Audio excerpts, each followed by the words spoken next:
Hey everybody, so welcome back. You might have kind of recognised this saw from a few videos back. What we're going to look at is doing a bit of saw restoration.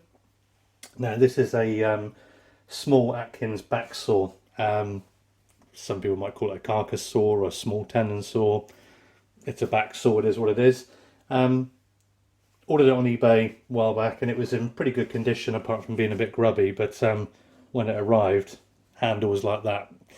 But I think we can save that because the brake is nice and clean and it's pretty fresh. So with some epoxy and some clamps, I think we can save that. The saw plate as well, it's got some rust on there, but I think we can deal with this. Sort a little bit of advice on the best way to deal with that rust, and we'll talk about who I approached for that. But yeah, you don't see many Atkins saws here in the UK. I think possibly a bit more of an American brand, but it's a steel back rather than a brass. And what's remarkable is that it's a steel back. They can sometimes feel a bit lighter, but it's a substantial bit of steel on the back of this one. So yeah, let's get started. So what's quite nice about a lot of the American saws, and in contrast to a lot of British ones, here's one here. It's a British one, and you can see we've got the split nuts on there. Again, you can get over that. It's no biggie, but it's a lot easier if you don't have to deal with them. And on this Atkins, we've just got some straightforward screws. It'd be interesting to see how murderously tight these are to get out.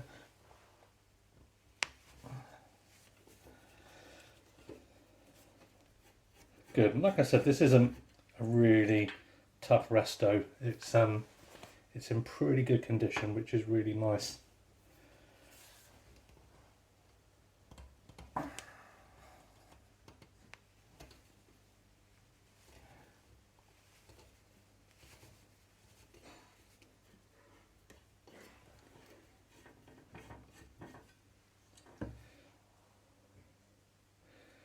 It's always amazing looking back through. You probably can't see too well, but some of the original colour of the brass, kind of seeing there on the ends of the screws how bright that is. And again, I'm not looking to make this thing look brand new, I just need to make it serviceable. And we'll cover all things in here. A few people have mentioned about sharpening. This isn't going to be like recut the teeth, but you know, practical steps if you found an old saw that needs a little bit of love. Okay, so that's pretty straightforward.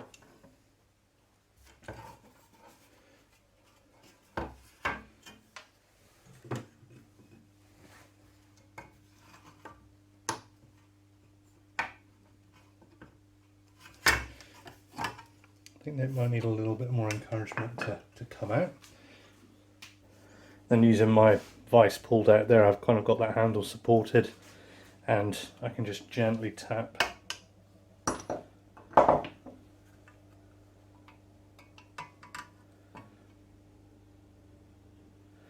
There's one. Even just try a bit of hand pressure. It does need a hammer.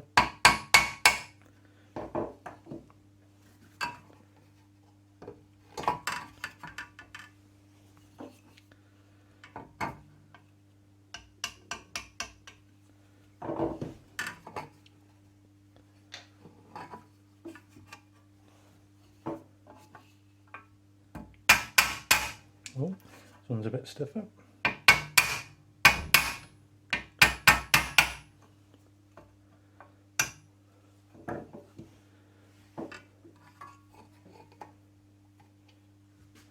There we go, all out.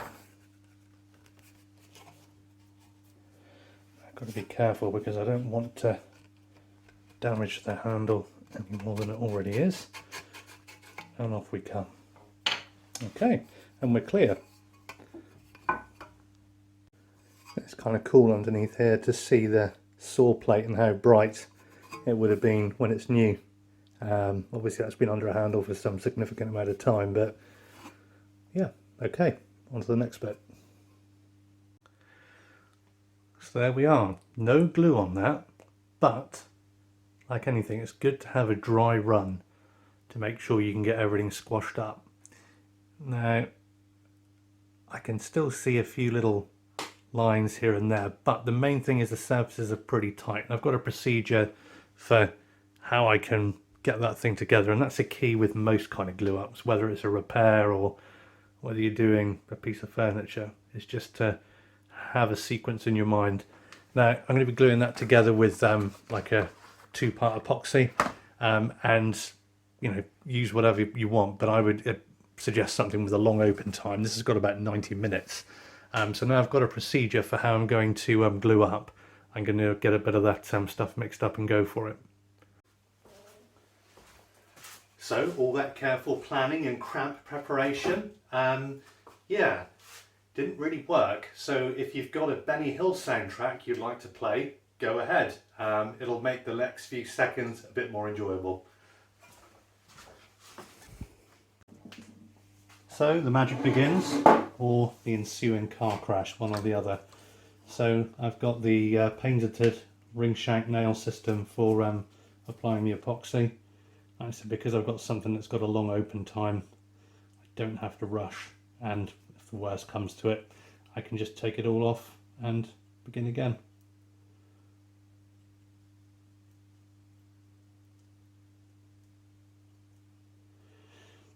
Probably must be up there with watching paint dry, watching glue application and watching glue dry.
Well, I'm not ashamed to say that that went completely not according to plan. So I think one thing you can take away from that is I think if I had to do it again, I'd probably repair one brake at a time. The dry run was slightly misleading. It was like, wow, this is going to go together well, but once that epoxy got on the all the surfaces, it was like, my god, this is slipping everywhere. So yeah, that's together. Going to give that 24 hours and we'll be able to work on it. So as I wait for the handle to dry, now we've got to open up a can of elbow grease. So it's just a case of starting with some abrasive. I'm going to start off with some 120. You could start with finer, but this 120 grit's already been used. It's some leftover PSA from when I've been doing other work. That'll hopefully cut through the crud. And I did take some advice on the best way to approach this.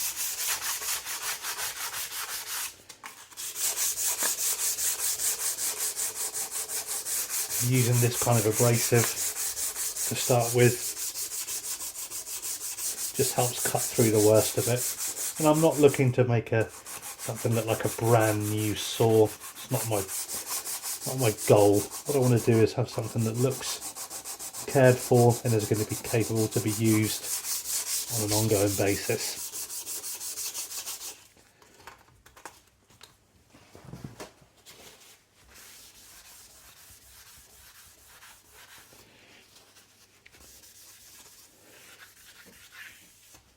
And to be quite honest, you could go on further if you wanted, and I will, but if you just want to make a functional saw, you can just knock off that rust.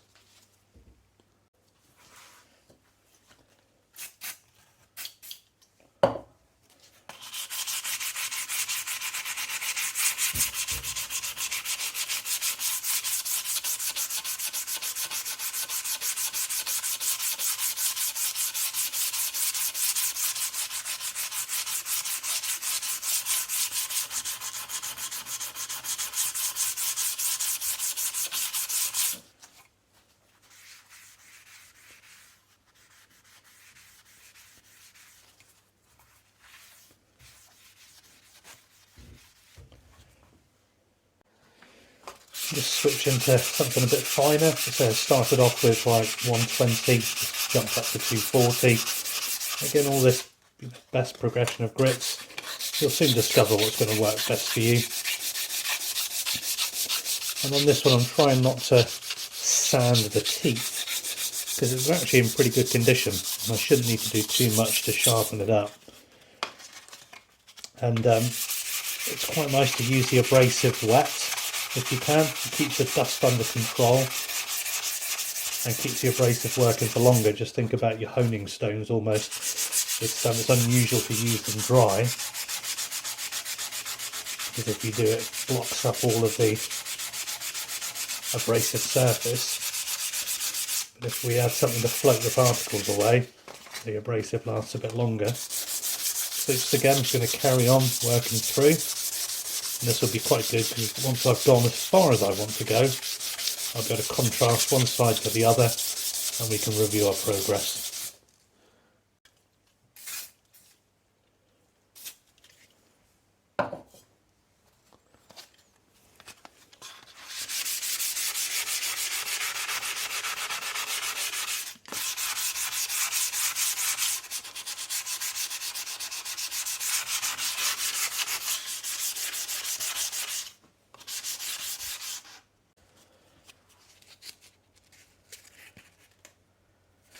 Now I'm finishing up with some 400 grit.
And that's as far as I want to take it in terms of abrading the metal away. So I'm just going to take the paper towel and just buff off any of the residue.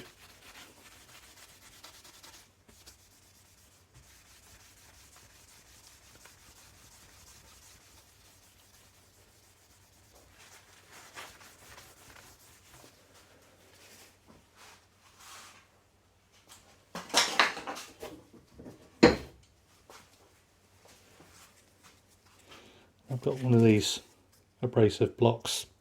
Don't even know what grit that one is, but it's a block. It's a fine one. It's 240, is it? What have I got? Grey, medium.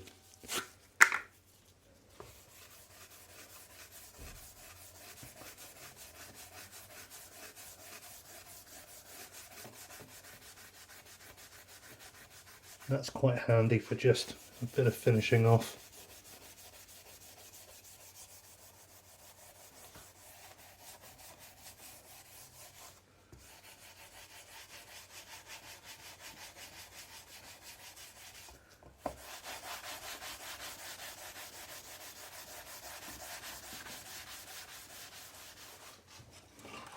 What I'm going to do so I can get a bit more pressure on there is put a bit of wood underneath, just so I can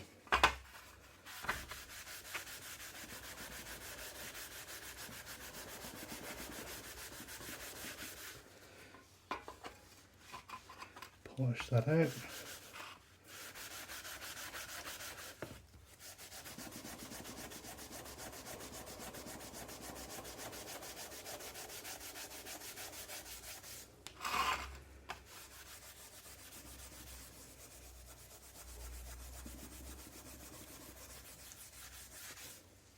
Okay.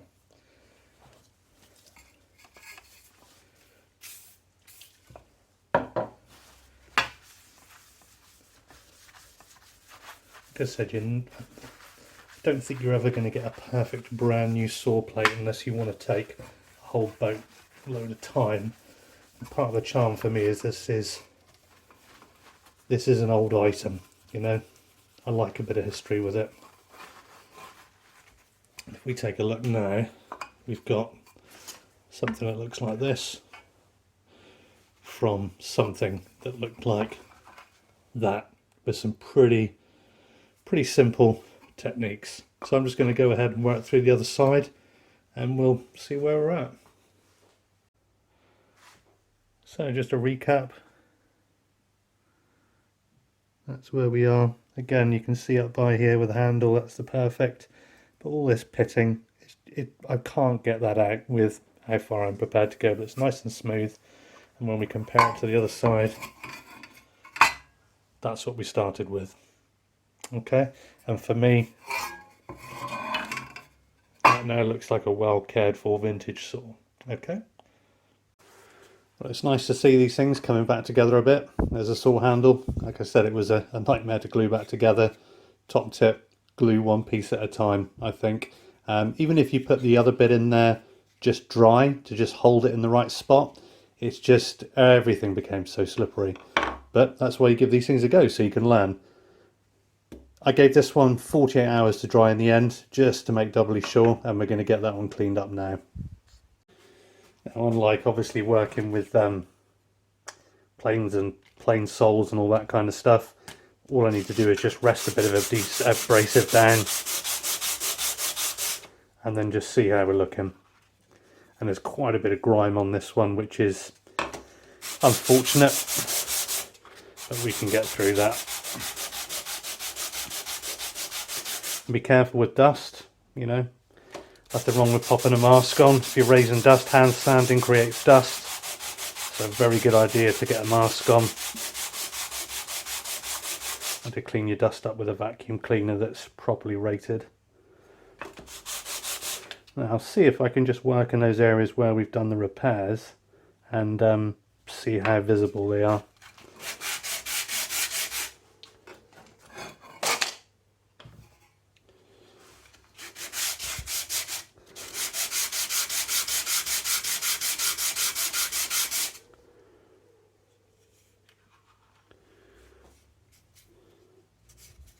Well, that's good down there. You can see there's the line of the epoxy coming through, and it hits there. I've got no visible glue line. I'll put a little bit more time in up there. I think I've got a little bit of a visible glue line.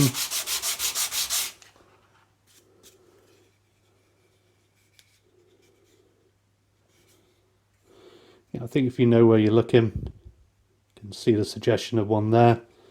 This one here where it got a bit broken up, be interesting to see what I end up with.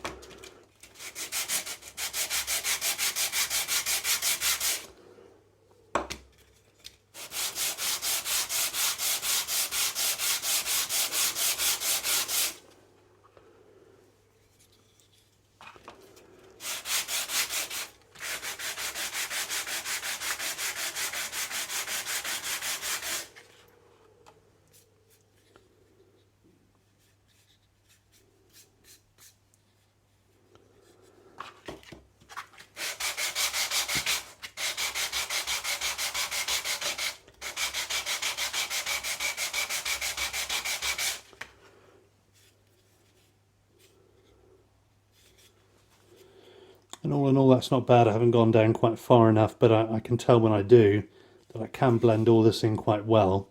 And hopefully when I'm finished, that's going to come up together quite nicely. So just normal stuff. I'm starting off with 100 grit there because I don't want to faff about. And I'll work the flat faces and, you know, watch along. So that's the flat faces dealt with on a coarse abrasive. And the repairs are pretty good. A bit of a bit more work in there, and yeah, a little bit of a glue line showing there, but I think once we're all finished that should pretty much disappear. So now I'm going to work around all the edges and get that tidied up. So slicing up that abrasive into just different width strips, I can then just take my time and work away at it. The tricky thing is, I mean, if you were shaping this from new, you'd use rasps and things like that.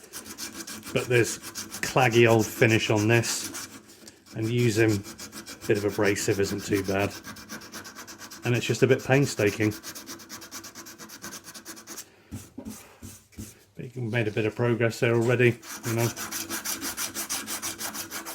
And when there isn't much on TV and you just want a quiet 5 minutes, it's probably better for you than smoking and drinking. Like I say, pop on a mask, clean up your dust with a proper vacuum cleaner, all that good stuff. So I'm just going to keep working away there. I'll show you some various shots as we work through.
What's quite fun about this is when you're working around this, you can just kind of trace the outlines. You can see I'm using very coarse, and why wouldn't you use coarse paper to start with? But when I get some of these tight edges, I might also get in there with a chisel and just gently scrape out the areas too.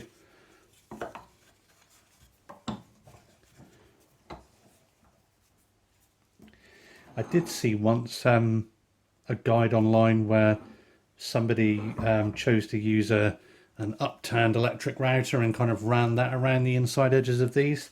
That wouldn't be my first thought. I think it's better to go steady with hand methods on something like this.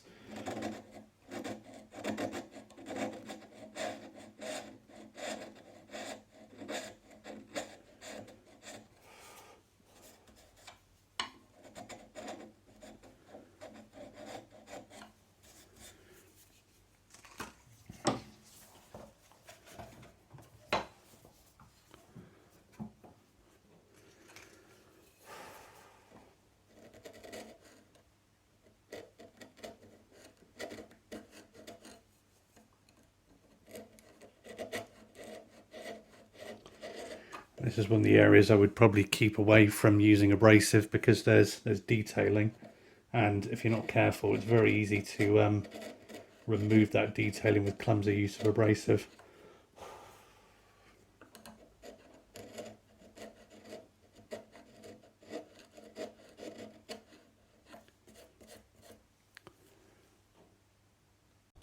Here's one thing I liked from, and this is what always happens when you look really, really closely at something. Kind of looking at the end where the saw goes in. Now this isn't an area where the repairers happen to create this offset, but you can kind of see how this is disproportionately set on both sides. And I don't want to correct that. You know, when this was handmade, that was absolutely fine. And when the back's in there, you genuinely don't notice the difference. I think it's just quite, you know, I can't say for sure, but for me looking at this saw, it feels quite a workman-like saw in its design. It's not quite as flairish as some of the other saws I have. But yeah, when you get really up close and personal, you do see a lot of those, not defects, but just direct workmanship where it's, you know, something needs doing, I get it done. That's more than acceptable. On to the next one, which, you know, not a bad way to be. And we've got this area here where there's the various bits of wood were stuck together. So I'm just carefully chiseling that down. Again, I've got a rasp, I could use that as well. I could go straight to the sandpaper, but it's edge tools are always nice and easy to sharpen. I like to save things like rasps until I really need them.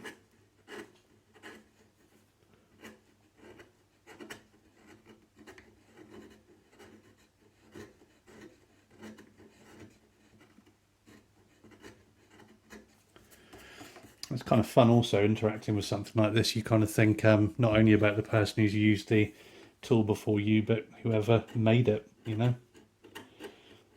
And if you feel like you've almost taken a bit of responsibility really to make sure that it's not going to end up thrown up on some scrap pile somewhere, there'll be a usable tool for somebody, well, for myself to enjoy, and hopefully someone in the future too. Okay, so just leveled that off and I'll continue working. So after much work, this is where we find ourselves. And although I joked, oh, that'll be the simple bit, gluing the handle back together and cleaning it up, it's not necessarily difficult, but it sure is time consuming. But pleased to have it together. You can see there's a few marks here and there. It's really difficult to know how far to go, you know. It's never going to be brand new. I'm not sure I want to achieve that anyway, but let's chuck some sanding sealer on it and see what it looks like.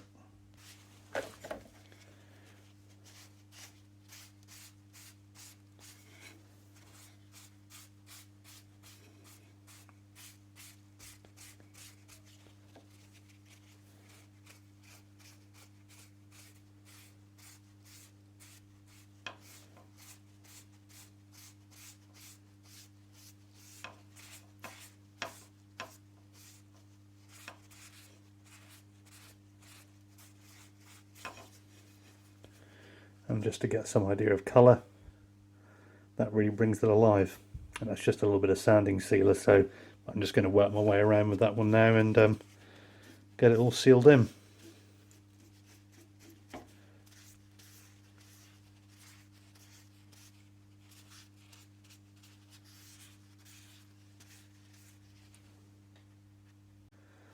There we have it. The sanding sealer soon flashes off, and just got that nice rich colour to it of something that's been old and used, just like this chisel handle. You know, if you want new and pristine, that's what you're going to have to make. But yeah, pleased with that after all that hard work and frustration of trying to glue up. Be straight up with you, if you look underneath there, you can see glue lines where it was repaired. You've got a really nice glue line with a handle joined. It's pretty tight. Job to see where the join is there. You can see the join there at the top and on that side, hoping that it's a good enough join and the epoxy is filled in and gripped it pretty well. Only one way to find out. So I made him a start on the medallions and such like. Quite a nice one. And yeah, pretty simple stuff really. Just a bit of blue paper, my favourite metal polish, and bit of the good old-fashioned elbow grease.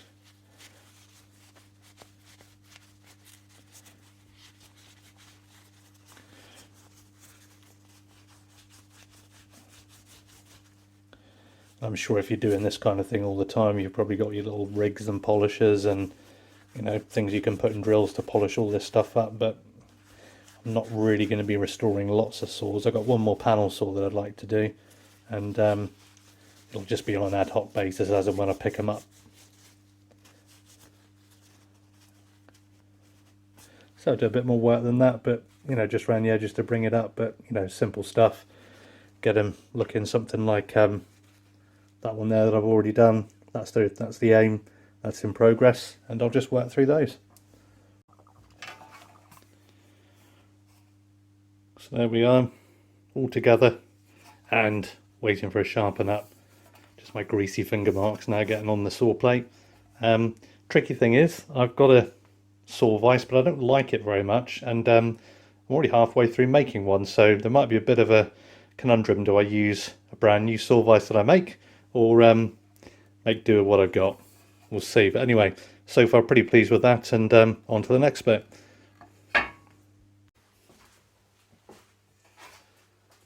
Well, thank you if you made it to the end of this video. If you did, I think you're incredibly brave to commit that much time.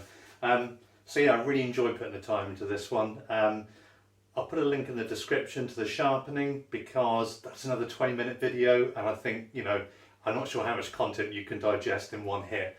But needless to say, I think saving saws is a good thing to do. I found it enjoyable, and I think I enjoy making furniture, small gifts, whatever it might be at home. And what's kind of nice about tool restoration aspect of woodworking is that it's kind of easy to pick up and put down, you know, when you want to. If you think, oh, I'd love to make a chest of drawers or whatever, if you've got commitments and other things, maybe there's not always time. So a bit of tool restoration to cut up and put in the mix can be fun. So that's great. Really appreciate you watching, and we'll catch up soon.